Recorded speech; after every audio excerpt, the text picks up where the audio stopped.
பீகாரில் நிதிஷ்குமாருக்கு ஏற்பட்ட நிலைதான் தமிழகத்தில் எடப்பாடி பழனிசாமிக்கு ஏற்படும் என திராவிட கழகத்தின் தலைவர் கி வீரமணி விமர்சித்துள்ளார்.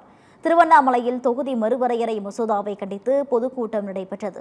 இந்த கூட்டத்தில் பேசிய கி வீரமணி, பீகாரில் நிதிஷ்குமாருக்கு ஏற்பட்ட நிலைதான் தமிழகத்தில் எடப்பாடி பழனிசாமிக்கு ஏற்படும் என்றும், இந்த தேர்தலின் முடிவில் எதிர்க்கட்சித் தலைவர் என்ற பதவி கூட எடப்பாடி பழனிசாமிக்கு மிஞ்சப் போவதில்லை என்றும் விமர்சித்தார். யாருக்கு தோல்வி பயம்? அதுதான் அது. நிச்சயமாக தோல்வி பயம் இல்லைன்னா இவ்வளவு விழுவாரா? பெரியார் இன்றைக்கு பெரியார் மாநாடு நடத்துறாங்க மதுரையில, அவரை வரவேற்கிறாங்க. அவர் வேலை பெரியார் இருக்க கூடாது, அதை எடுத்துருங்கன்னு உடனே பெரியார் முகப்பை தூக்கி கீழே போட்டாங்க.